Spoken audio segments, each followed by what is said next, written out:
In conflict settings around the world, attacks on education and military use of schools are hugely undermining children's right to education.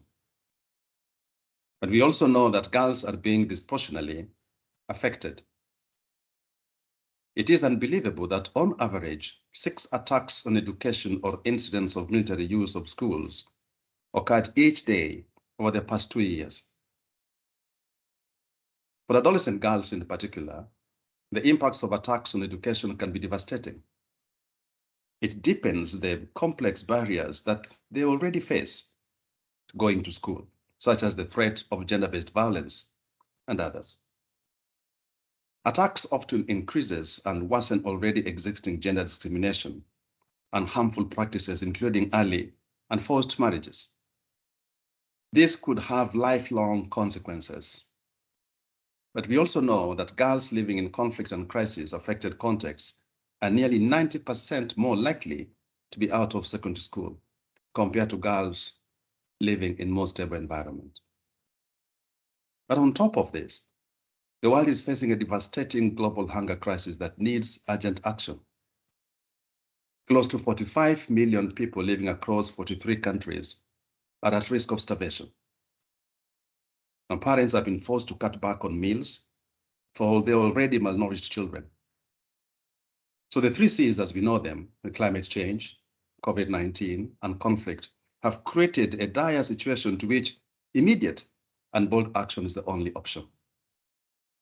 And therefore, Plan International is a proud partner of Educate a Child, which is a key program initiated by the Education Above All Foundation.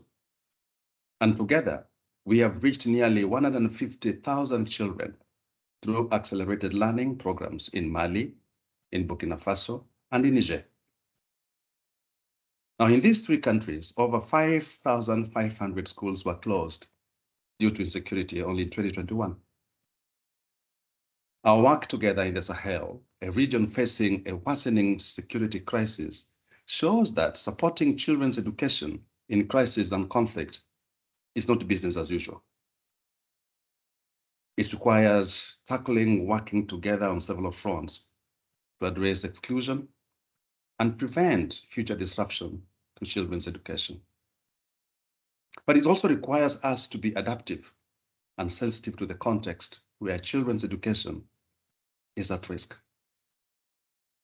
But above all, we recognize that education cannot wait, and the right to education must be protected and upheld, no matter the context. And so on this International Day to Protect Education from Attack, we commend our friends at Education Above All for funding their work in protecting education in crisis contexts. We are also proud to champion the Unite to Protect campaign together with our partners. And we call on all governments to endorse, implement, and fund the Safe Schools Declaration. The particular needs of girls and children must be explicitly considered every step of the way. And that is why at Plan International, we look forward to the Transforming Education Summit later this month, that together we must ensure that gender equality remains a top priority across all global and national commitments to funding for education in emergencies and in protracted crisis. Together we can. Thank you.